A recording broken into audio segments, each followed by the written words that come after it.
Só fechar meu Eu microfone. vou abrir aqui do meu PDF, que é o Para que você sempre facilitar, né? usa. Aí Tá. pode ser que às vezes dê uma diferençazinha de alguma coisa, mas bom, então vamos lá. O sopro. Depois de interessantes considerações relativamente à situação dos círculos carnais, Aniceto voltou a examinar nossas necessidades de serviço. Muito amável, Alfredo ponderou. Em virtude da tormenta iminente, poderiam demorar conosco algumas horas, seguindo amanhã ao alvorecer. E com profunda surpresa ouvi-o afirmar: poderão utilizar meu carro até a zona em que se torne possível. Fornecerei condutor adestrado e ganharão muito tempo com a medida. Não podia caber em meu espanto.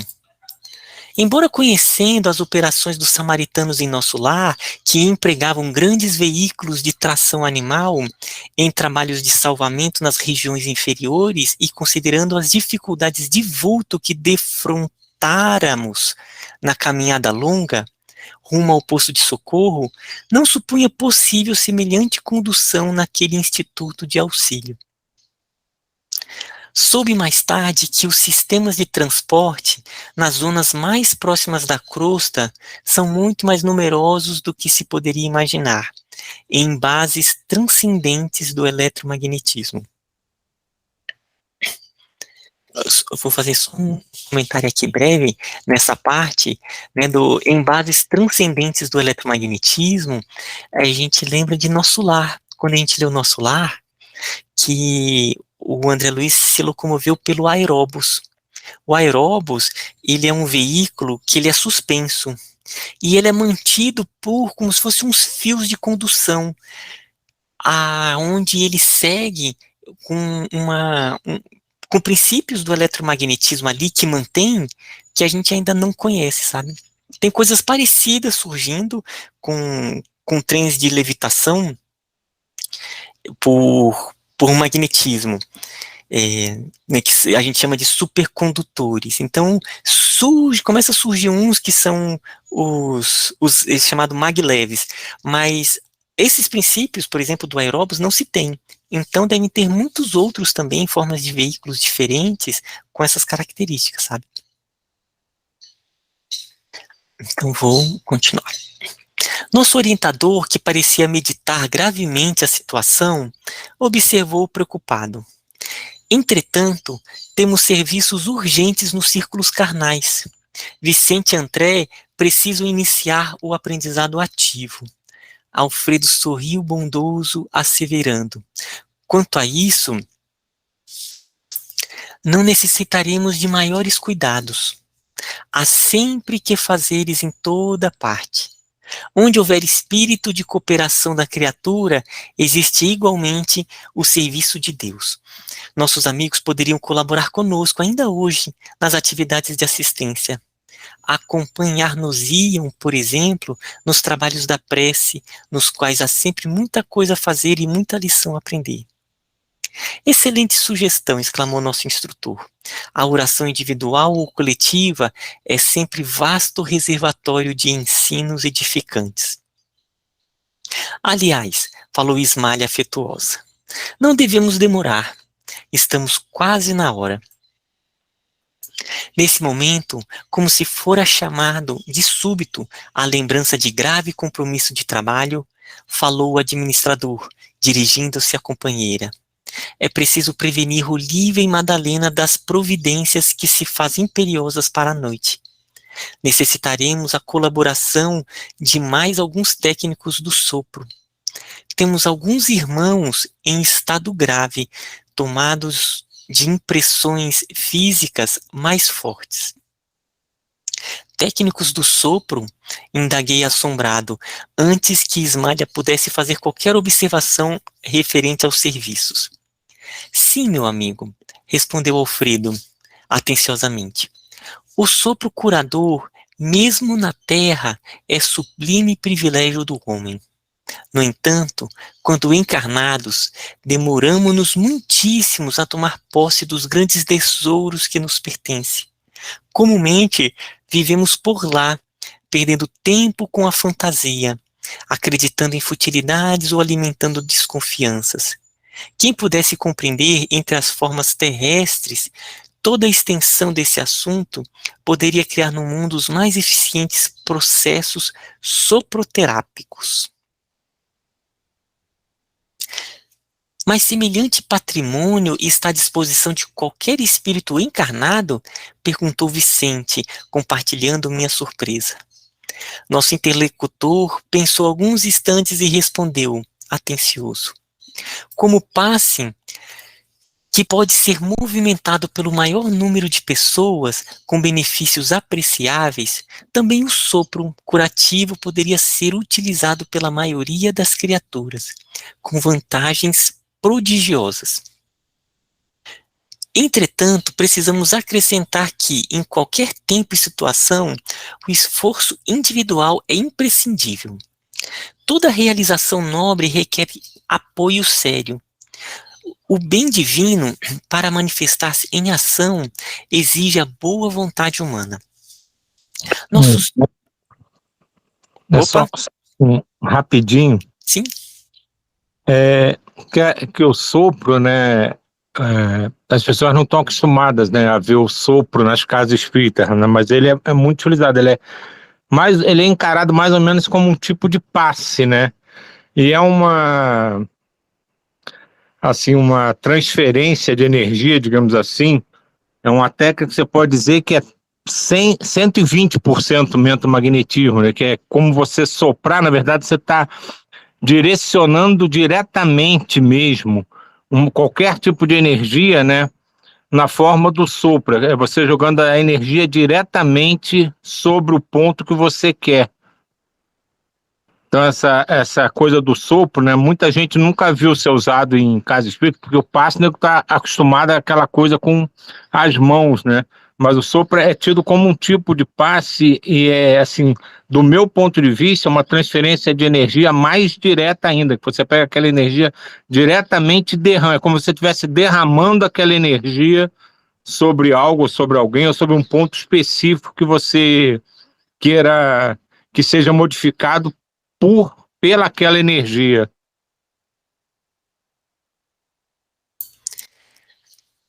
Sobre a soproterapia, eu conheço um pouco, assim, das metodologias que são usadas, né, na soproterapia, mas o que acontece é, nunca vi em centro espírita, mas em terreiro de Umbanda. É muito comum as entidades, elas incorporarem, às vezes elas estão dando passe e elas ficam realizando determinados sons.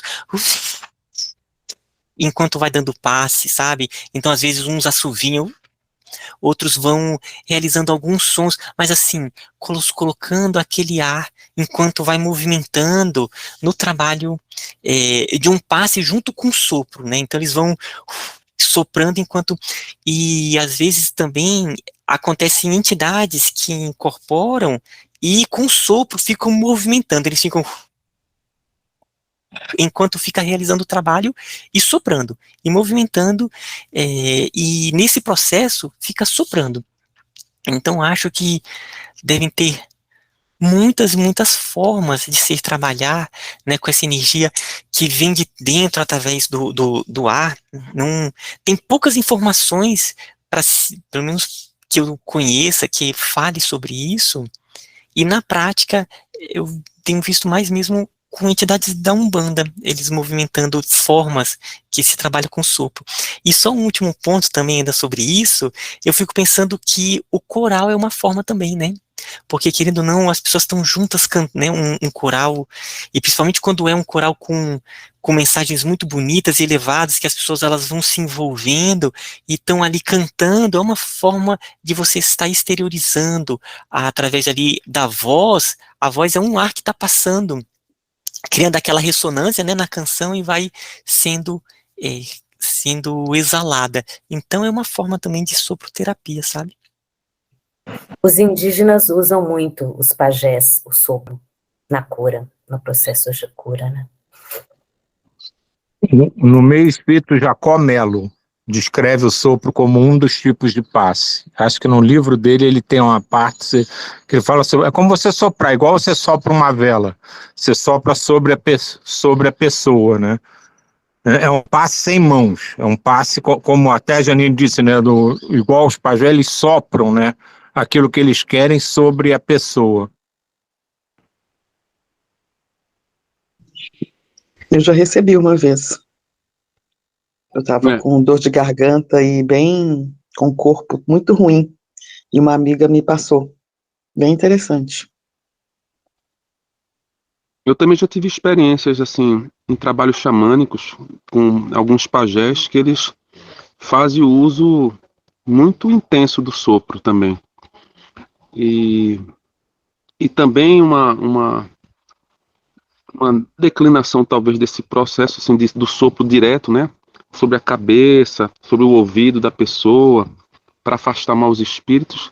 Tem o sopro do rapé, que também é muito comum em muitas etnias.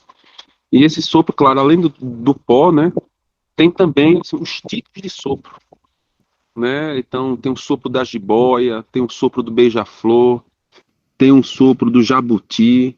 Então cada sopro desse se pretende atingir determinadas limpezas, né, espirituais da pessoa que está recebendo aquele sopro, né? Então não é só o conteúdo, né, do rapé propriamente dito, né, que não é um rapé convencional, mas é um rapé indígena que usa o tabaco, né, e é um tabaco assim dentro da floresta com casca de algumas árvores. Então, por exemplo, você recebe o espírito das cinzas da casca da samaúma. Aí depois você recebe o espírito das cinzas da casca do murici. E por aí vai. E cada uma delas tem um papel que você pode estar utilizando para determinadas necessidades de quem está recebendo o sopro, né? É muito interessante. Nossa, José, que bacana. E, né, você colocando isso, lembrei também, né, nos terreiros de Umbanda, quando eles estão, os pretos velhos com cachimbo, ou os caboclos com o charuto, é uma forma de soproterapia. Eles dizem, né, que ali, no cachimbo ou no charuto, aqueles elementos, quando você queima, libera muitas energias, e ainda vem com sopro, né? E vai, e é bem comum mesmo, às vezes você vai ali conversar com eles vêm assim, bem no coração e solta aquela fumaça, e você sente que está acontecendo algum processo energético que a gente não sabe toda a profundidade. E esse ponto que você falou dos vários tipos de sopro, gente, é interessantíssimo, porque realmente tem tantos sopros diferentes que quando a gente vai nos terreiros, a gente vê, inclusive quando são os consulentes, que tem uns consulentes que são médiuns, e quando ele vê, eles incorporam, e a entidade, cada uma vai colocando uma forma diferente de sopro, às vezes com sons, de maneiras bem diferentes. Poxa, abriu toda uma área de reflexão para mim, sabe? Nessa questão do sopro. No caso... Diga. Oi. Diga, Zé. Então, no caso do sopro na Umbanda, que sempre usa o tabaco, né? Talvez aí onde entra a parte mais assim que me impressiona mesmo, porque por trás de todos esses sopros com o uso dessas plantas é sempre o tabaco, a planta mestra, que é a planta central, é a planta realmente de poder. Então o tabaco, na verdade, ele foi sendo desvirtuado o uso dele ao longo dos séculos, até chegar ao ponto de tabaco, nicotina, câncer, ou seja, mas da forma que você usa, né, e da forma como você constitui ele, você, na verdade, é uma planta muito poderosa, né, da América do Sul, e que ela tem um poder realmente de espantar maus espíritos, sim.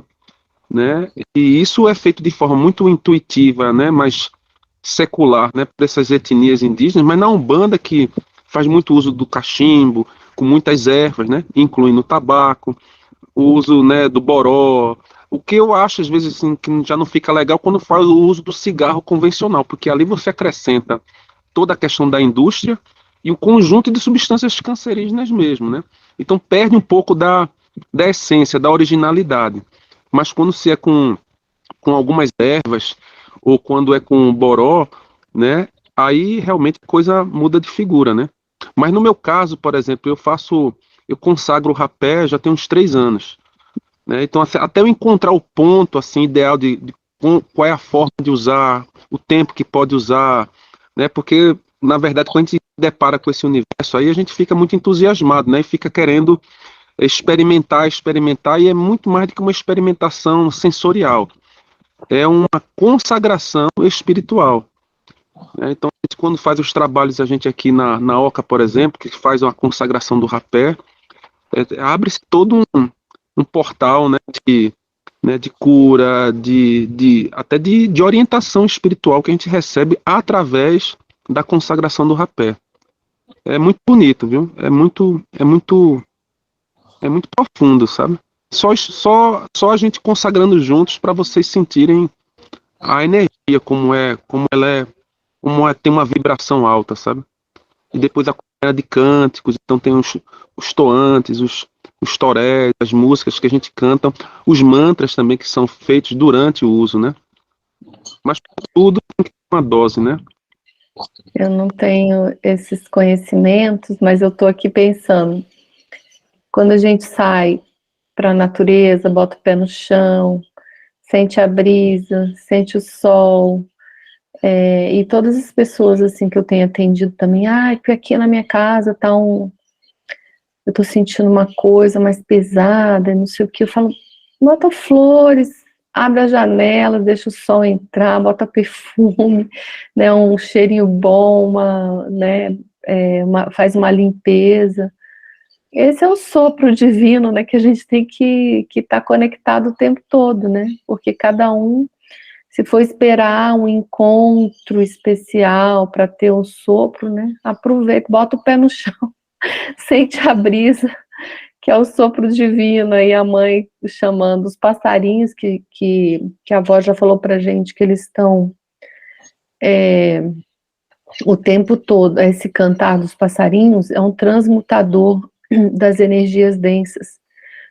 Toda vez que eu começo a fazer oração aqui, é uma gritaria ali, não sei se vocês estão ouvindo, os periquitos, à tarde está fazendo alguma coisa, então a natureza está toda conectada, basta a gente se colocar, né, nessa entrega aí, que você vai sentir esse sopro. O Ismael até falou que abriu a mente dele, né? Se a gente parar para pensar, a gente assim, começou a discutir uma coisa que não dá muita atenção, mas que a gente viu que talvez seja uma das técnicas mais disseminadas em todas as culturas espiritualistas, que todo mundo tem uma forma de sopro. Até na época do auge, né, que estava fomentando a apometria, muitos grupos usavam vento solar, que não deixava de ser uma forma de sopro para purificar, para limpar a energia. E eu me lembrei que era muito comum antigamente avós, né, mães, né, mais antigas, né, quando a criança engasgava, soprava a cabeça da criança para ela recuperar o fôlego. Quer dizer, tudo isso é uma coisa que vem de tempos, sei lá, milenares, que nunca ninguém nem se deu conta que é uma forma de transmitir algo de bom, de transferência energética, que passa totalmente despercebido. E a gente aqui em 5 minutos falou de várias culturas que utilizam com as seus nuances, mas que no fundo é a mesma técnica de você transmitir uma energia, uma vibração através de uma coisa que, como a Neuza diz, está presente na própria natureza o tempo inteiro. Passa uma brisa, é um sopro da natureza. Está no mar, vem um vento do mar, é um sopro do mar. Então o sopro está presente o tempo inteiro e a gente não se dá conta. Dessa forma que a energia chega na gente e nos purifica.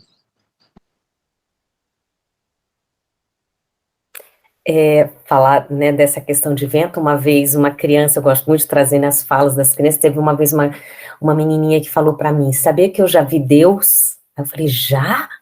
E como ele é? Aí ela falou, é um vento que passa muito forte. É o hálito sopro, divino. né? Olha que Exatamente, lindo. é um sopro.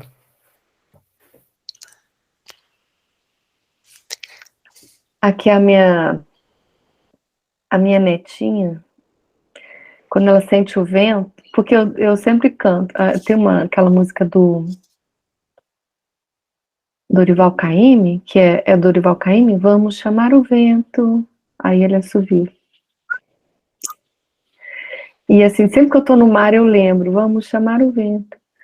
E aí eu olho o vento e tal, e ela agora, sempre que sente a brisinha, ela sopra. Gente, é uma conexão, é lindo isso, porque às vezes a gente fica procurando mecanismos que possam ser, né? Mas é isso, tá tudo aí, já é, né? A gente tem que confiar muito no nosso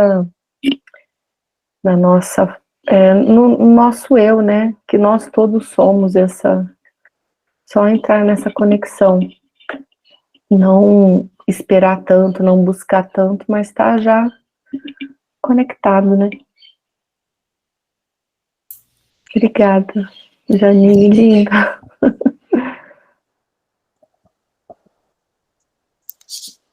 Então, vou continuar. Toda realização, eu vou pegar então, né, a gente estava ali no meio. Toda realização nobre requer apoio sério. O bem divino, para manifestar-se em ação, exige a boa vontade humana. Nossos técnicos do assunto não se formaram de pronto. Exercitaram-se longamente, adquiriram experiências a preço alto. Em tudo há uma ciência de começar. São servidores respeitáveis pelas realizações que atingiram.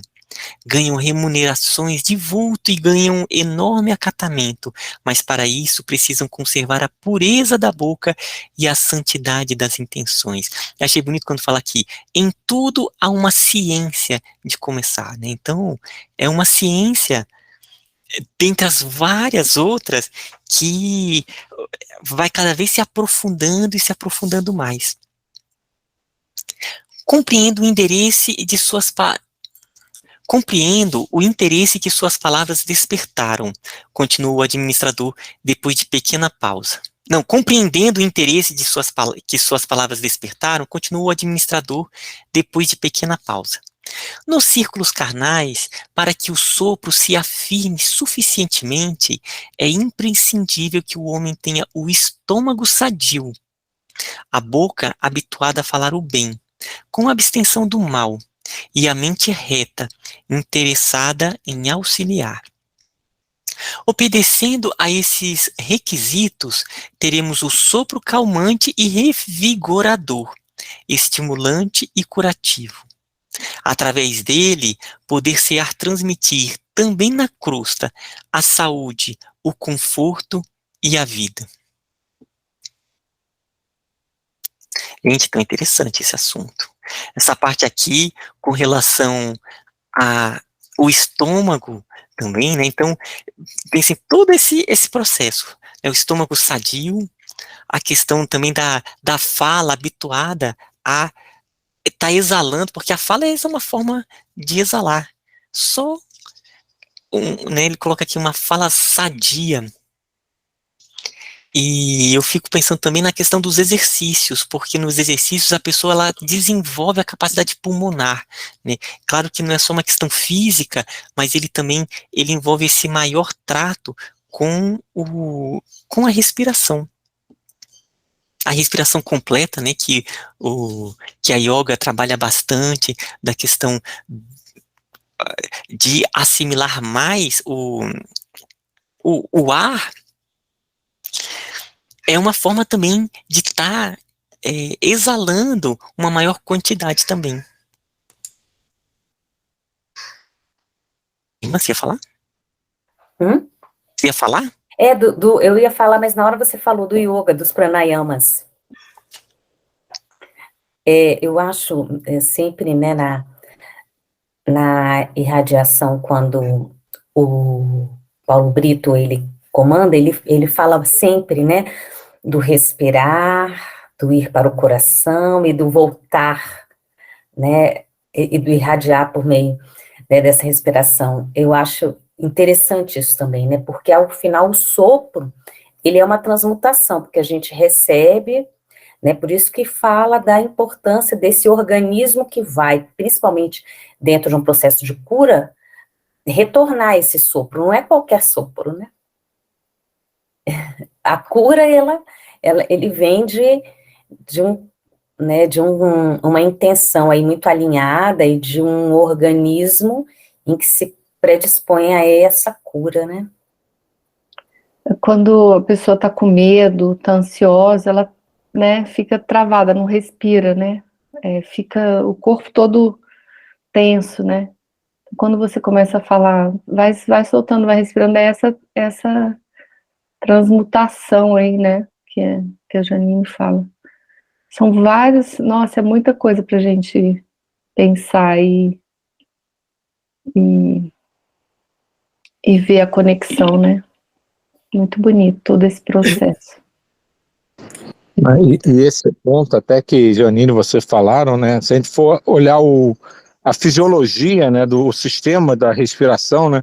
Você pega o ar, né, com as energias boas, o pulmão ele vai ao coração, distribui no teu corpo inteiro, aí em cada ponta de célula que ele chega, ele troca aquela energia que ele está trazendo pela que estava ali contaminada, aí faz todo o caminho de volta até que vai para os teus pulmões e você expele aquilo do teu corpo. E o universo dá o fim que achar necessário para aquilo que você está expelindo no processo normal da respiração, né? Então vê como isso é ao mesmo tempo complexo e bonito, né? Você pega do ar aquilo que você precisa, limpa o teu corpo e devolve aquilo que já não está fazendo o efeito que deveria. E o próprio universo se encarrega de eliminar aquilo. Então essa é a essência da respiração